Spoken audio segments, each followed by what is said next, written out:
So when we talk about compound microscope, let's understand what all things a compound microscope may consist of. So this ray diagram, if you observe, you can see it consists of an objective. O is representing objective and E stands for eyepiece, friends. Okay, so here you can see the aperture or the diameter of objective is greater as compared to eyepiece. I believe one of you have left the mic unmuted. Please mute your mic whenever you want to speak, then only unmute and speak so that it doesn't cause any disturbance. Please check the situation. Okay, some of you might have placed the mic in unmuted condition, so please mute it. Just a minute, let me see. Saili Kendre, please see to it that you mute your mic. Okay, I have muted it right now.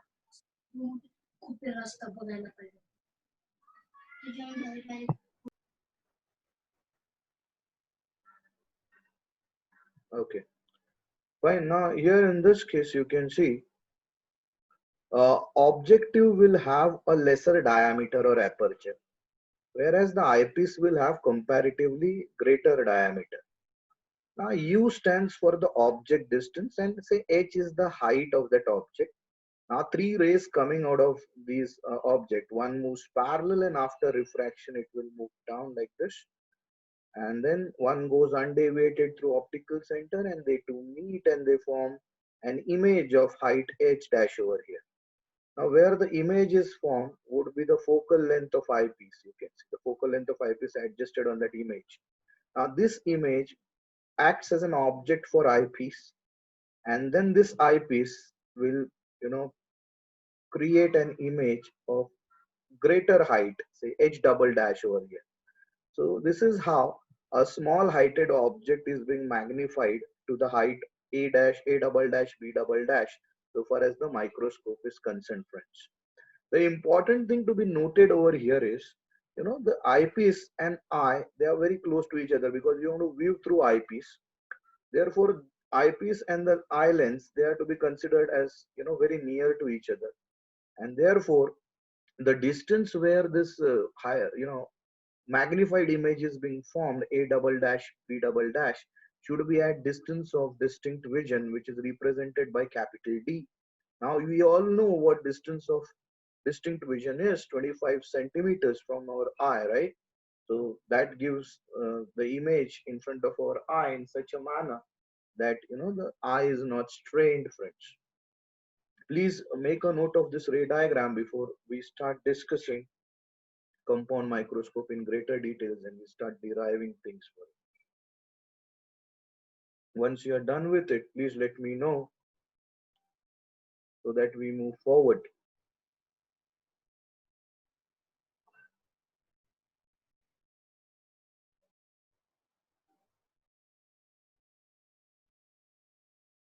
Okay, so most of you say done. Let's move ahead then. Just give me a moment where I can share a different screen with you people. You can just have a look at it. Let's talk about how a compound microscope is constructed and what the working of compound microscope would be, friends. So let's draw the optical axis first of all. Okay, so there are two lenses. One is objective and other is eyepiece. Objective is with lesser diameter as I have discussed it earlier compared to eyepiece. Okay, so this is the objective you can see on the screen. All right, E stands for eyepiece, friends. Okay, so the focal length of eyepiece will be FE as shown earlier and it has a larger aperture. Okay, now you can just observe, just put it in hollow tube, you can see. Yeah, so here is the object AB. Okay, so you place it little beyond FO. Now what is FO? Focal length of objective, friends. The distance between objective and eyepiece will be capital L here in this case. All right, now from the object AB you can see where is it placed. So it is placed at distance UO, where UO stands for the object distance from the objective lens.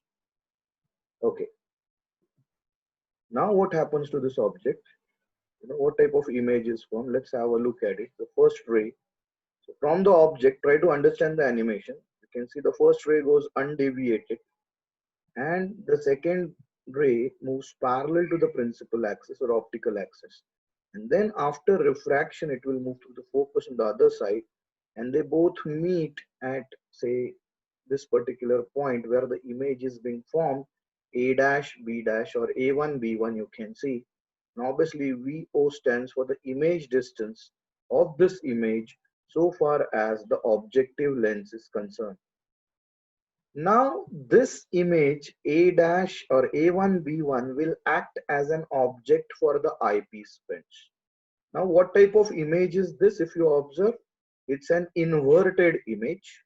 Because it is formed on the other side of the lens, we will also call it as real image.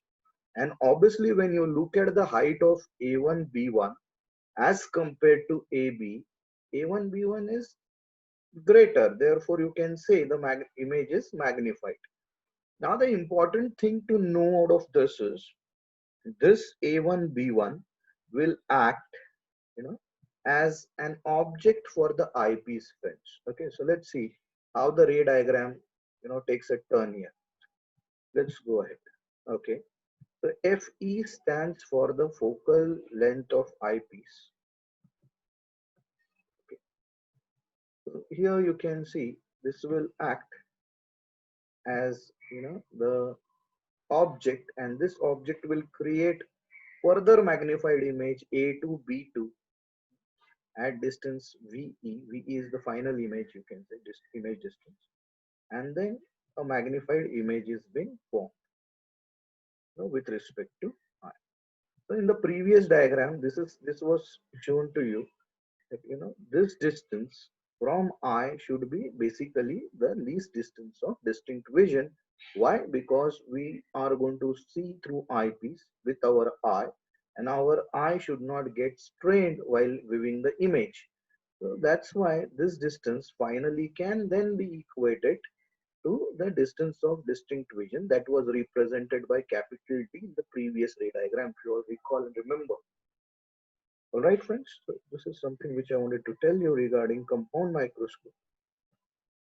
Now, where do we use it? So obviously, the working of compound microscope is comparatively complex. Sir, can you show the last slide? Yeah, Reva, no problem. This one you mean to say? This is the slide which you wanted to know, Reva? Yes, sir. Okay, okay. So here, once you're done with it, let me know so that we move ahead with our discussion. Done, sir. Thank you. Okay, okay. So what I wanted to tell you regarding compound microscope is mostly regarding its uses. Where do we use it? So we all know we use compound microscope to observe minute objects. Now, which minute objects? Like blood corpuscles, plant cells, bacteria, etc., which cannot be seen by naked eye, basically. This is something which you should know. So please take a quick note of this, take a screenshot of this, and then we will try thinking about, what should be the magnifying power of a compound microscope, just like we have discussed magnifying power of simple microscope, friends.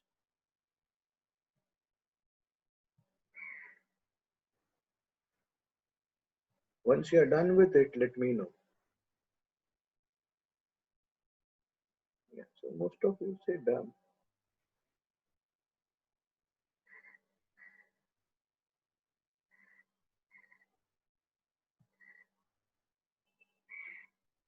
Yeah, friends, so it's fine.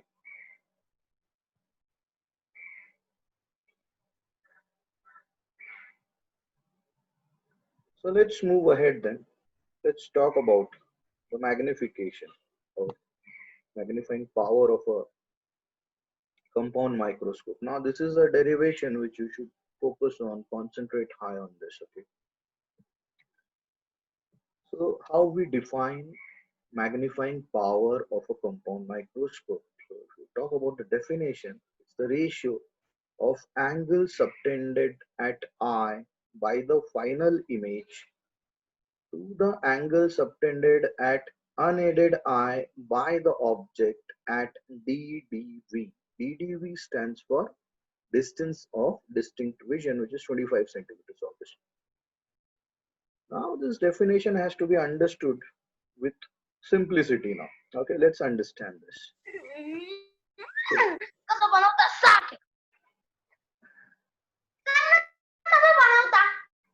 Ayush, please see to it that you mute your mic. Okay, so that doesn't create any disturbance in our session as well. Yeah, so hopefully that does not occur again. Yeah.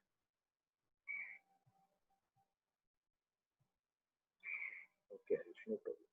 Keep it. So again, let's get back to the basics. Yeah.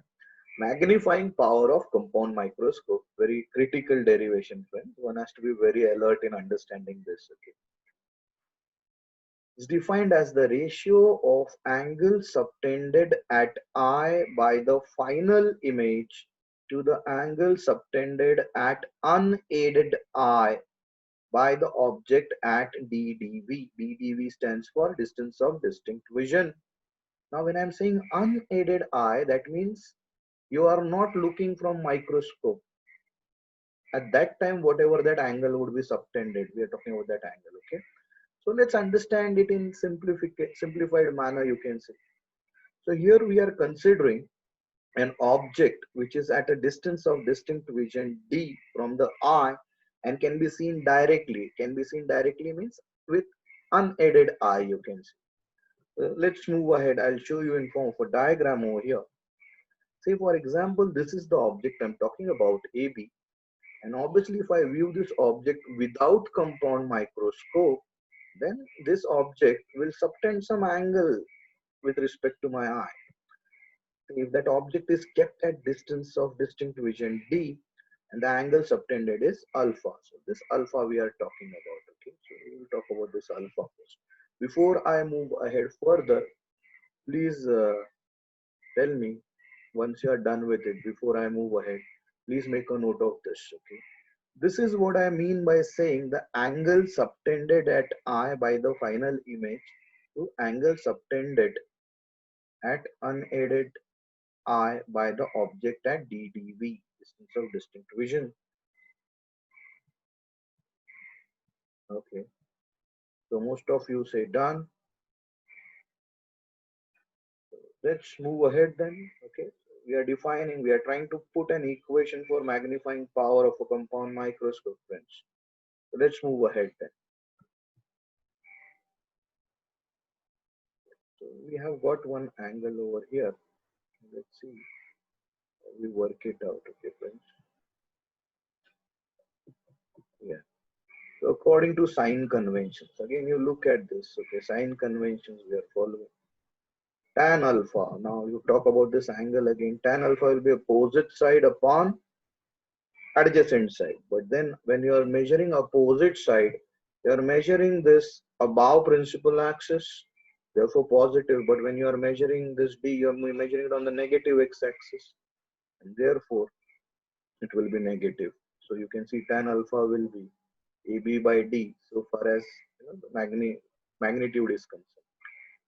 Alpha is very small, so you can consider tan alpha approximately equal to alpha. So that means alpha can be equated to AB by D, where D stands for distance of distinct vision, if you all remember this way. Okay, please make a note of this. So I got one angle, I have to get another angle so that I get the expression for magnifying power of a compound microscope as per the definition. So before we move ahead towards that, once you are done with it, please acknowledge in the chat section.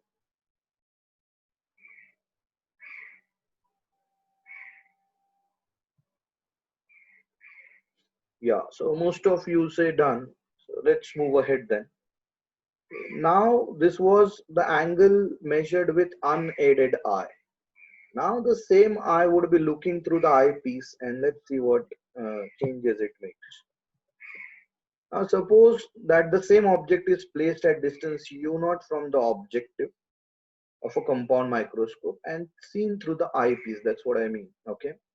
So obviously the virtual image formed by compound microscope will be at, say VE, where VE stands for the image distance from the eyepiece. And let angle subtended by that image at the lens be beta. So let's have a diagram over here. So here you can see this image acts as an object which creates one more image which is highly magnified, and both the images are making some angle beta. You can see with the eyepiece, and eyepiece is equivalent to eye now because we are viewing through eye. All right, so this beta we are supposed to work out. We have already worked out alpha. We are supposed to work out beta to get the expression for magnifying power. So before I move ahead towards that, please make a note of this, take a screenshot and give me a acknowledge that you are done with it, and then we move ahead.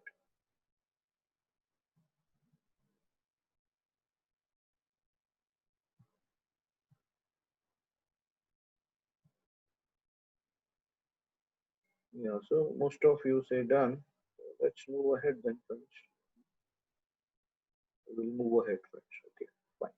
Now the interesting thing is we have worked out what the equation for alpha would be, and I've shown you in the ray diagram how alpha is to be estimated.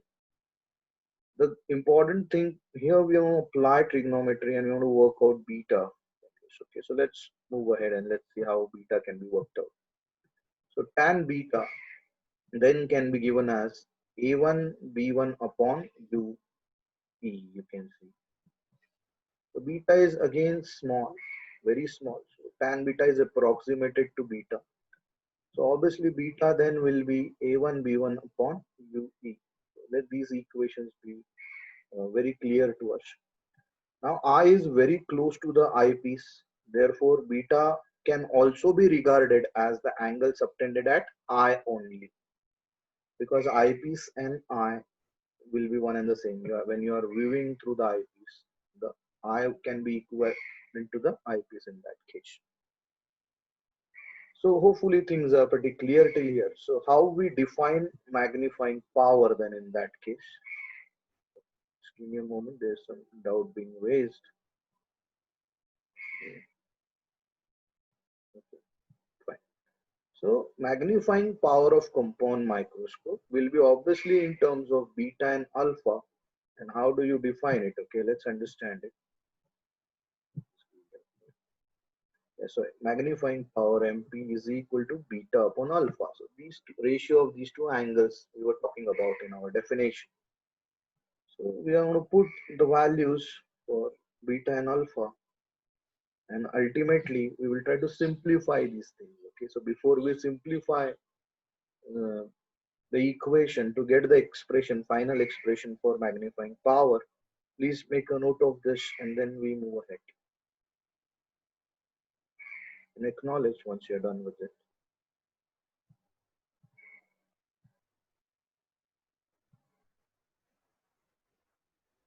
Yeah, so most of you say done.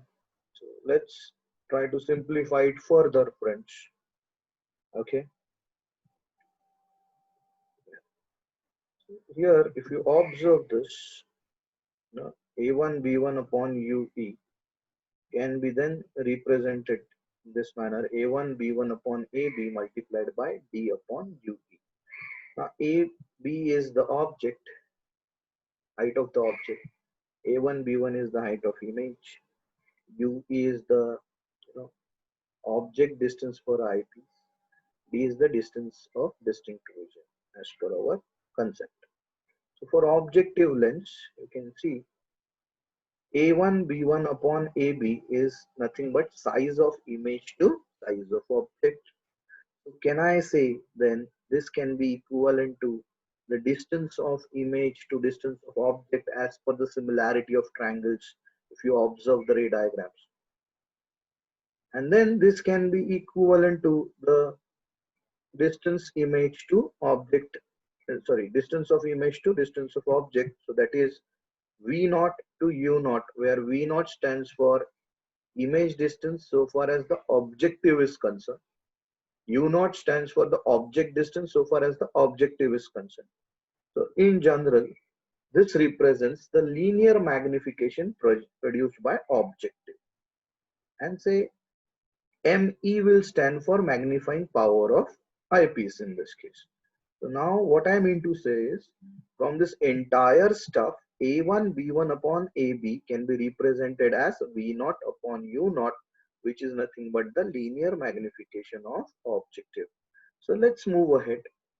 So magnifying power of compound microscope, again let's get back to equation 1, can then be represented as, now instead of A1 B1 upon AB, which is then represented as V naught upon U naught, which is further represented by MO, where MO stands for magnifying power of objective lens, multiplied by the magnifying power of eyepiece, which is given by distance of distinct vision to U. This is how it has to be worked out, friends. Okay. So ultimately, when I talk about magnifying power of compound microscope, it is nothing but the product of magnifying power of objective and magnifying power of eyepiece. So the one term will lead to magnifying power of objective. The other term will lead to, as per the trigonometry, you can check out the ray diagrams later, D upon U will lead to the magnifying power of eyepiece. So you can see 1 stands for, MO stands for V naught upon U naught, whereas ME stands for D upon U. Friends, very important derivation we have derived. Make a note of it before we talk about some specific cases. Once you are done with it, please let me know.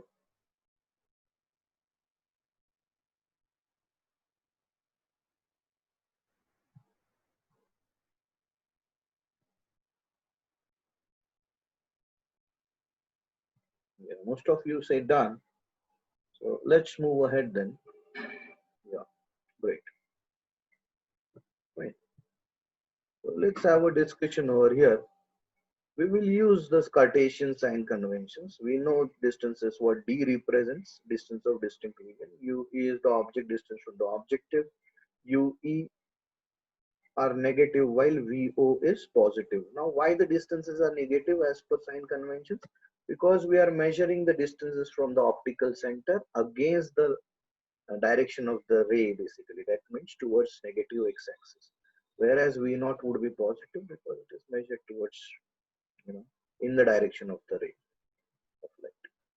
So here in this case, magnifying power will be then minus V naught upon U naught, because you have measured it that way, multiplied by D by UE. Okay, this is say equation 2 with the Cartesian sign conventions. Now negative sign indicates that the magnified image is inverted with respect to object. Okay, that's an important thing to be noted over here. Let's talk about say case 1, when the final image is formed at distance of distinct vision. Now what's going to happen there? So in that case, this equation will get modified as, just like in simple microscope we have seen, whenever the final image is formed at distinct distance of distinct vision, then it can also be represented in terms of this 1 plus D by FE. If you recall the previous session for simple microscope, you will come to know why I can substitute D by UE as 1 plus D by FE. Okay, we have worked out this over there. This is one case. Equation 3, a modified view. Case 2, when the final image is formed at infinity, then the same magnifying power can be represented as minus V naught upon U naught as it is, but then D by UE will be represented only by D by FE in that case. Again, this is something which we have worked out in case of simple microscope. I am just applying it over here directly. So then we get another equation, equation 4. So 3 and 4 equations, they stand for the modified versions of equation 2 only, where equation 2 specifically represents the magnifying power of, you can see, a compound microscope. Please make a note of this before I can show you these equations in terms of ray diagrams.